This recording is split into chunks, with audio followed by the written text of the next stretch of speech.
Welcome to Ryan Watches a Movie. My name is Adam Patterson. With me today, we got Kevin Rakestraw. Hey, Kevin. Hey. We're also joined today by Ryan Holes. Hey, Ryan.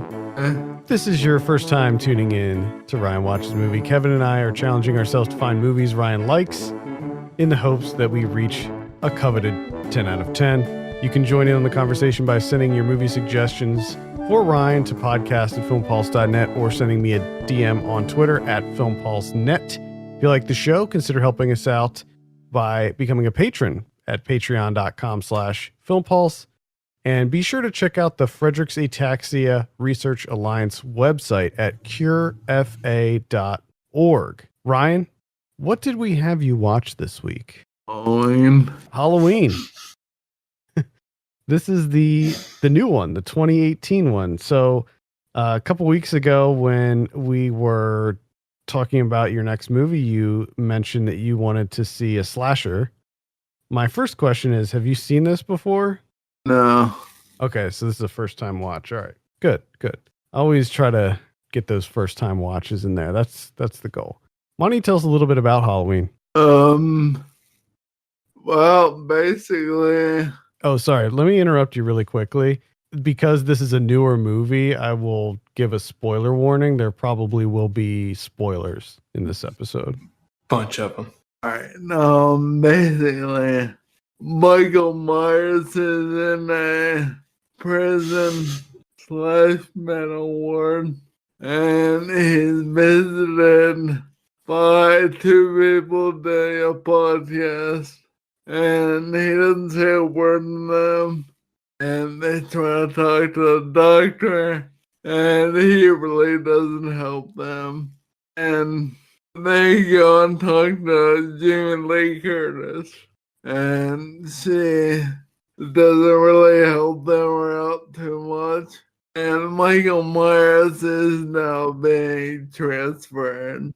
And he gets on the bus, and out of the middle of nowhere, the bus flips over and he escapes to kill Jamie Lee Curtis and her daughter and her granddaughter.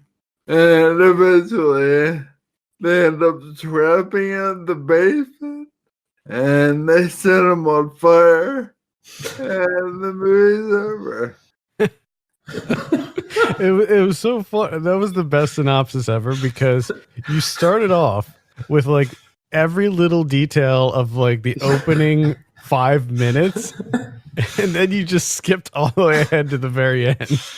I enjoyed that as well because it was literally like every single little beat at the beginning there, and then all of a sudden it's just like they trapped him in the basement, and in my head I'm thinking, I'm pretty sure he skipped over a lot of stuff. That's okay. Oh, it's funny that you said that because after about halfway through, I immediately lost interest because the cop was from the original one. He went out like a bitch, and then the doctor, he went out like a bitch, and Jamie Lee Curtis and I can't remember her name, the daughter. They almost went out like a bitch. That was correct. I just love the idea that if we're going based off of your synopsis or rundown, this movie is not a slasher at all. He was in a mental institution, prison type deal. He gets transferred. The bus crashes. He gets out. He makes his way to Jamie Lee Curtis's house, gets trapped in the basement, then he's set on fire, and then that's it. Oh. He killed absolutely no one. That he kills other people throughout the movie. Thank you for that tidbit. All right, so I can kind of guess from what you were saying earlier, but what did you think of Halloween 2018? I was into it at first. And then, like I said, I was disappointed about halfway through. Because everybody went out like a bitch. It sounds like you were really into the logistics of him being transferred to another prison. Well, I mean, alright, if you're gonna have You got characters riled from up. the original movie that survived for 30 years later, and then they just simply die on a whim, that's not good movie making. Also invested these people that they die like a little bit. He was invested. Okay. What's your familiarity with like the Halloween series? Like, have you seen the other ones, whether they're like the original ones or the Rob Zombie ones? I think I saw the first 2 or 3 when I was like 15. Mm-hmm. And I saw, what's the one with LL Cool J? You saw it with LL Cool J? You and LL Cool J saw it So together? I You guys think went it was calling it Yeah. You and LL Cool J went to Queen's Skate? Yeah, H2O was the one with LL Cool J. And then I think Resurrection was the one with Busta Rhymes. Yeah, this is disappointing. I thought for sure you would be into this one. I liked it quite a bit, and I know Kevin, you liked it too. Yeah, I enjoyed myself, but I do kind of thinking back in preparation for this episode, I don't remember a lot of this movie. I remembered most of it. I did rewatch it for this, and surprisingly, I retained most of what happens in this movie. I enjoyed it. I would say just as much rewatching it. Okay. Maybe a little bit less, just because the end, like the final scene was such a fun surprise. The traps and all of that stuff. Knowing that that's coming and knowing how it ends maybe detracted a little bit. Yeah.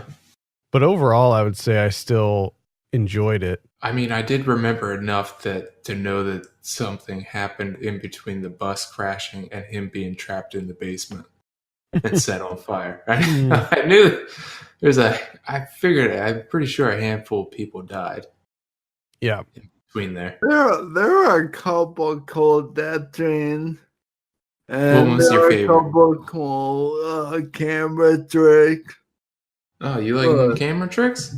Not trick. I know what you're saying. Camera angles. Mm-hmm. All right. Yeah.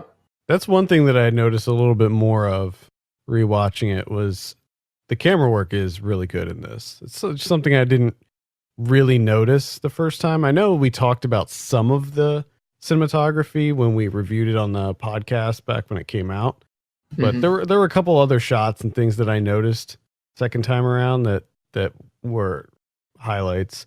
This is directed by David Gordon Green, Ryan, who you've seen several of his movies at this point. You saw George Washington. We reviewed that on this show, and I remember you liking that. You thought it was okay. I think I gave it a high score because I think it was really good. I think I remember that one being a 7. I know it was one of the highest. It was one of the highest ones you ever gave on the original format.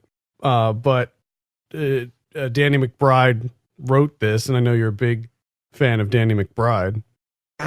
How did you? So there is some comedy in this. There's some pretty funny stuff. Yeah. I'm not believing that. I'm not believing his. That didn't sound like he's convinced. What did you think of the scene with Julian, the kid, and the babysitter? That sounds cool. Because that was definitely a highlight for me. He was definitely the star. At that point, I was so invested in the movie. When he's telling Dave, he's like, "You go up there, you're dead, Dave." And when the babysitter gets stabbed and falls, he just goes, "Nope," and runs out of the house. I like when the people get stabbed through the throat. Oh. We're talking about comedy, man. The fuck that come from? Talking about Julian being a silly kid, and you're just like, I love the throat stabs. I love when the knife penetrates the throat. But then, the whole cop thing, that cop is on a drive in the middle of nowhere. And essentially, if you didn't die like a little bitch, the whole end of the movie is made different. It just so happened that he got stabbed. Through the throat, though? Did he get stabbed through the throat? I don't know. I don't think so. Didn't the doctors cut him up? Yeah. If it was through the throat, would have that been better? No, he still would have went out like a bitch. Gotcha. So what I'm hearing here is that the biggest hang up for you is that you liked the cop, and then when he got killed, that just changed everything because he went out like a bitch. Well, the cop survived the first movie, and then this one, he survives halfway through, and then out of whim, he just dies out the middle of nowhere. Mm-hmm. And that's it. You can tell me. Being a cop, he didn't get shot at once in 30 years. Well, He's died like a little bitch. Well, they're in Haddonfield. They're in a town that probably doesn't see a lot of violence in it. And also, don't you think that maybe at this point, this is 30 years later, this guy is getting asked to play this cop again. And he's like, there's probably a part of him that's like, I will sign on to do this. I will get that paycheck. But please, for the love of God, kill me so I don't have to do more Halloween movies. I just want to be rid of it. Was he? I don't think it was the cop from the original one. It was the same. It was the same character, but it wasn't the same actor. The actor playing the cop is Will Patton. He's a character actor who's in like a ton of stuff. I just figured, I've never seen the original. I figured he was in the original. No. He wasn't. He's just the same character. Well, that's weird. Why would he bring back character? Whatever. I don't know. They see, now I'm disinterested too. I'm just like, I mean, who knows? Maybe the original actor's not acting anymore. Probably because he doesn't want to be in any more Halloween movies. Oh, maybe he's just in that one. I don't know. At any rate, I think one of the reasons that he got killed like a bitch is because he didn't expect the doctor to be the one to kill him. Like that was sort of the twist, is that like, oh, the doctor is evil. Yeah. Gotcha. But then the doctor, don't you think he knew that he was gonna die afterwards? Didn't you're asking? Michael Myers came back to life and fucked him up. Mm-hmm. I think he wanted it. Yeah, maybe. Honestly, I wasn't a big fan of that little storyline either, because it didn't go anywhere. Like there was, it's just an excuse. Like that whole arc happened in like 5 minutes. Like he turned evil, killed the cop, saved Michael, and then got killed. And then that was pretty much it. Yeah, that's what that's on. And I still stand by my original criticism when we reviewed this, that the whole podcast subplot thing at the beginning was really, it seemed to only exist so that he could get his mask back. Yeah. Like they had to figure out a way for him to get his mask. And that seemed to be the only reason that those two characters existed. And to introduce like the two, Michael Myers and Laurie in the modern world. So I don't know, that just didn't seem, that wasn't great, but overall I still enjoyed it. Yeah. I'm kind of bummed that Ryan wasn't into this one. I'm kind of nervous on what his score's going to be. Yeah. Let's find out what that is. Ryan, what did you give Halloween? Like, That's a 6 out of 10. Okay, I thought it was going to be a lot worse than that. I'm Yeah, so he- confused. I'm so confused by Ryan's rating system. it wasn't can't- a bad movie. It was just not. It's just not what you were looking Okay. for. I wasn't into the second part. We failed you, is what you're saying. Well, a 6 We is failed still a 6 No, we is still failed him. technically a success. We failed him, Adam. This is yeah, I'm very surprised. Hmm. I thought for sure you would like it. I mean, we were like toying around ideas of like older slasher movies and stuff, and then I thought, nah, we like got to go for like the first slasher movie that we give you. We're gonna go contemporary with it because I thought it was safe. I was like, oh, this is a safe bet. See, that was a problem. We were playing it safe, Adam. We got to be risky. I guess so.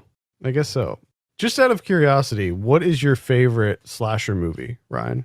I probably Serial Mom. Serial All Mom. right, there we go. that is an interesting pick. That is an out of the box I love it. slasher. Because the next time you ask for a slash up, we're giving you Serial Mom. You're getting that easy 10. A sweet, sweet low hanging 10. Well, you're not wrong. I mean, Serial Mom is amazing. I guess it's a slasher. I mean, she is a serial killer. Yeah. Counts. If Ryan says it's a slasher, it's a slasher. Nice. Any final thoughts this week before we close it out, Ryan, on Halloween? No. All right. Love it. All right. I think that's going to do it. Thank you so much for listening. You can send us your picks for Ryan and questions to podcast@filmpulse.net. You can follow us on Twitter @FilmPulseNet, @FilmPulseKevin, and @MyLegsDon'tWork. If you have a minute, take a look at our Patreon page, patreon.com/FilmPulse. Consider helping us out by becoming a subscriber. For Kevin Rakestraw and Ryan Holes, my name is Adam Patterson. We'll see you next week. See you later.